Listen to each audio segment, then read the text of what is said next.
আল্লাহর নবী ডাক দিয়া বলে, লিমা তাবকি ইয়া আখি জিবরাইল, ও ভাই জিবরাইল, আপনি কান্না করেন কেন? জিবরাইল তাকায় দেখে আল্লাহ রসুলের চোখেও পানি। জিবরাইল ডাক দিয়া বলে, গো আল্লাহর নবী, আমার চোখে পানি, কিন্তু আপনি কান্না করেন কেন? আগে বলেন, আপনি কেন কান্না করেন? আল্লাহর নবী বলে, না জিবরাইল, আগে বলেন আপনি কেন কান্না করেন?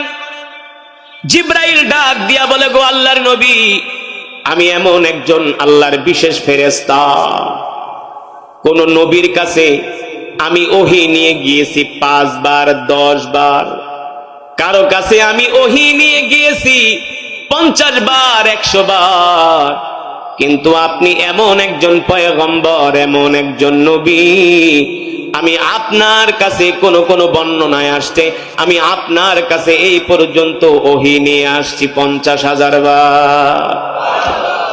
আপনি যুদ্ধের ময়দানে, আমি জিবরাইল যুদ্ধের ময়দানে, সুবহানাল্লাহ বলেন।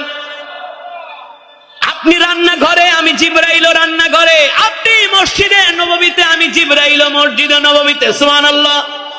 আপনি মেরাজে গেছেন আল্লাহ তাআলার সাথে দেখা করার জন্য, আমিও আপনাকে সিদরাতুল মুনতাহা পর্যন্ত আগায় দিয়ে আসছি। তার মানে আপনি যেখানে, আমি জিবরাইলও সেখানে। আজকে আপনার ওফাত হয়ে যাবে, আজকে আপনি দুনিয়ার জমিন ছেড়ে চলে যাবেন, আর আমার জিবরাইলের কাজও শেষ হয়ে যাবে, আমার আর কোনো দায়িত্ব থাকবে না, আমিও এলপিআরে চলে যাব, আজ থেকে আমার ডিউটি শেষ। কিন্তু আমি কান্না করি, আজকের পর থেকে আমি আর কলিজার টুকরা বিশ্ব নবীকে দেখতে পারবো না, এই কারণে আমি জিবরাইল কান্না করি। আল্লাহু আকবার। আল্লাহ নবী ডাক দিয়া বললেন, ফাতেমা যাও যাও যাও, ঘরের দরজাটা খুলে দাও। ঘরের দরজা খুলে দেওয়া হলো। মালাকুল মউত সালাম দিয়া আল্লাহ নবীর ঘরে প্রবেশ করলেন। সুবহানাল্লাহ বলেন। কে কে সালাম দিলেন? আজরাইল। কে? আজরাইল। আল্লাহ তাআলা নির্দেশ দিয়েছে, আজরাইল সাবধান, আগে যাবা আমার নবীকে সালাম দিবা, আমার নবীর থেকে অনুমতি নিবা। সুবহানাল্লাহ বলেন। মালাকুল মউত আসছে, আল্লাহ রসুলের ঘরে ঢুকলেন, আর ঢুকে বললেন, ওগো আল্লাহর পয়গম্বর রাহমাতুল লিল আলামিন, আমি মালাকুল মউত আজরাইল, আল্লাহ তাআলা আমাকে আপনার কাছে পাঠিয়েছেন, আর আল্লাহ তাআলা তার পক্ষ থেকে আপনাকে সালাম দিয়েছেন। জোরে বলেন সুবহানাল্লাহ, আরো জোরে বলেন আল্লাহু আকবার। আজরাইল বলেন, ওগো আল্লাহর নবী, আল্লাহ তাআলা আপনাকে সালাম দিয়েছেন, আর বলেছেন আমি আপনার জান কবজ করার জন্য আসছি, যদি অনুমতি দেন আপনার জান কবজ করব, আর যদি অনুমতি না দেন আমি মালাকুল মউত খালি হাতে ফিরে যাব। তবে শোনেন, আমি এমন একজন আজরাইল, এমন একজন ফেরেশতা, আজ পর্যন্ত কোন নবীর কাছে পর্যন্ত আমি অনুমতি চাই নাই, কোন রাজা বাদশার কাছে অনুমতি চাই নাই, একমাত্র আল্লাহর হাবিব মুহাম্মদ সাল্লাল্লাহু আলাইহি সাল্লামের কাছে অনুমতি প্রার্থনা করছি, যদি অনুমতি দেন আপনার জান কবজ করব, আর যদি অনুমতি না দেন খালি হাতে ফিরে যাব।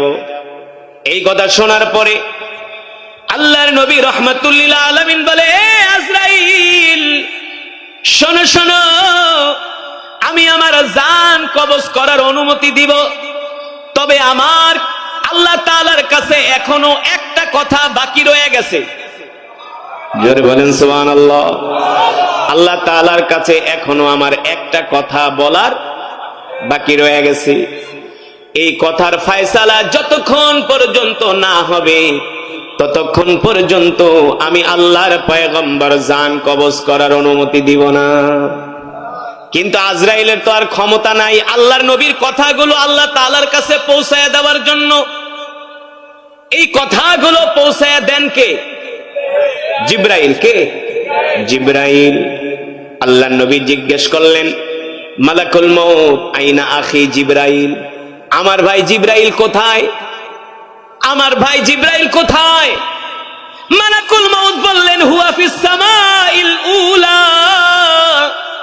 জিবরাইল তো প্রথম আসমানে, আল্লাহ নবীর জবান দিয়া, জবান মোবারক থেকে এই কথা বের হওয়ার সাথে সাথে জিব্রাইল আলাইহিস সালাম ৭০,০০০ ডানা জাপটায়া আল্লাহ নবীর সামনে এসে হাজির হয়ে গেছে।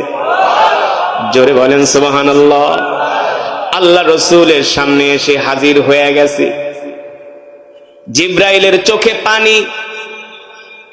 আপনি তো রাহমাতুল লিল আলামিন, কিন্তু বলেন গো আল্লাহ রাসূল, আপনি কান্না করেন কেন? আপনার চোখে কেন পানি? এখন তো আপনার কান্না করার কথা না, একটু পরে আপনার ওফাত হয়ে যাবে, আর মালিকের সাথে, আরশের মালিকের সাথে আপনার দিদার হবে, ঠিক কিনা বলেন? কিন্তু এই সময় আপনি কেন কান্না করেন? আল্লাহ নবী ডাক দিয়ে বলে, ভাই জিবরাইল, আমার কান্না করার মানে হলো, আমার কান্না করার কারণ হলো আমি তো দুনিয়ার জমিন ছেড়ে চলে যাব, কিন্তু আমার এতিম উম্মতের কি হবে? আল্লাহু আকবার। আমার এতিম উম্মতকে কে দেখা রাখবে? আমার এতিম উম্মতের কে খবরদারি করবে?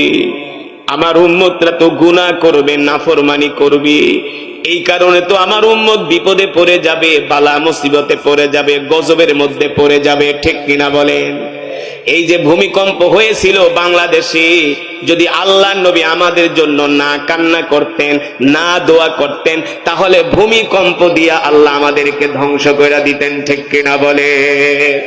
আল্লাহর পয়গম্বর বলে, জিবরাইল, এখনো আল্লাহ তাআলার সাথে আমার একটা কথা বলা বাকি রয়ে গেছে, আগে যাও যাও জিবরাইল, আল্লাহ তাআলার কাছ থেকে ফয়সালা কইরা আসো, আমার ইন্তেকালের পরে আমার এতিম উম্মতের কে খবরদারি করবে, আমার এতিম উম্মতকে কে দেখে রাখবে, এই কথা ফয়সালা না হওয়ার আগ পর্যন্ত আমি আল্লাহর পয়গম্বর, আমি আমার জান কবজ করার অনুমতি দিব না।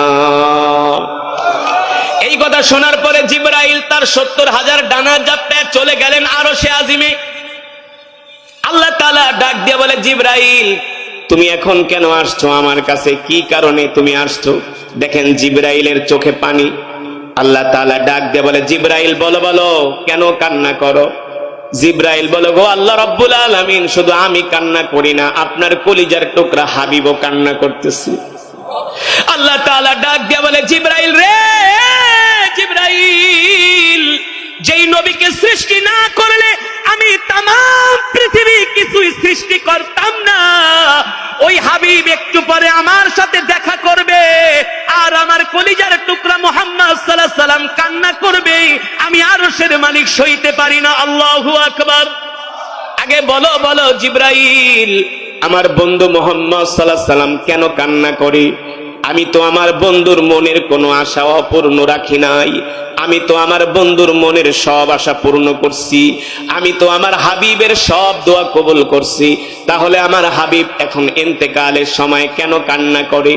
জিবরাইল আলাইহিস সালাম ডাক দিয়া বলে, আল্লাহ, মুহাম্মদ সাল্লাল্লাহু আলাইহি সাল্লাম আপনার হাবিব বলেছেন, এই দুনিয়ার জমিন ছেড়ে আপনার হাবিব দুনিয়ার জমিন ছেড়ে চলে যাবে, তার ওফাত হয়ে যাবে, তার ইন্তেকালের পরে তার এতিম উম্মতকে কে খবরদারি করবে, তার এতিম উম্মতকে কে দেখে রাখবে? এই কথা শোনার পরে আল্লাহ রাব্বুল আলামিন ডাক দিয়ে বলে, ও জিবরাইল, যাও যাও, আমার হাবিবকে বলে দাও, আমার হাবিবের ইন্তেকালের পরে স্বয়ং আমি আল্লাহ তার উম্মতের খবরদারি করব। জোরে বলেন সুবহানাল্লাহ।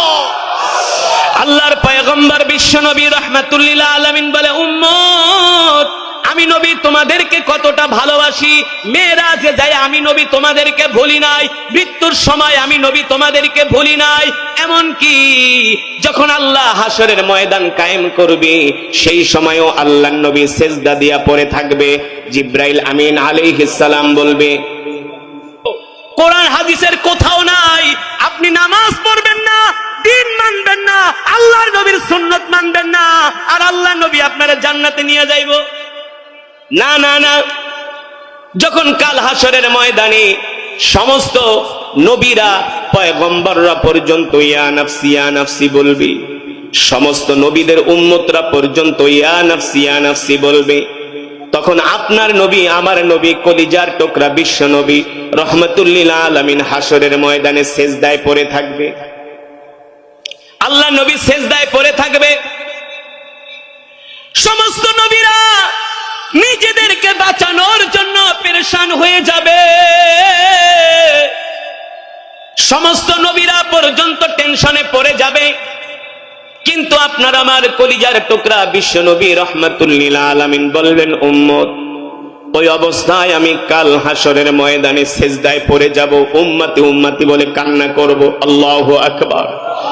আল্লাহর নবী বিশ্ব নবী বলে, উম্মত রে, শুধু এখানেই শেষ না, আমার জান কবজ করার জন্য যখন মালাকুল মউত আজরাইল আসছে, মালাকুল মউত আজরাইল আমার ঘরের দরজার সামনে দাঁড়ায় আছে। আজরাইল ঘরের দরজার সামনে এসে বলেন, ইফতাহিল বাব, ঘরের দরজা খুলে দেন। হযরত ফাতেমা রাদিয়াল্লাহু তাআলা আনহা আল্লাহর নবীর পাশে বসে আছে।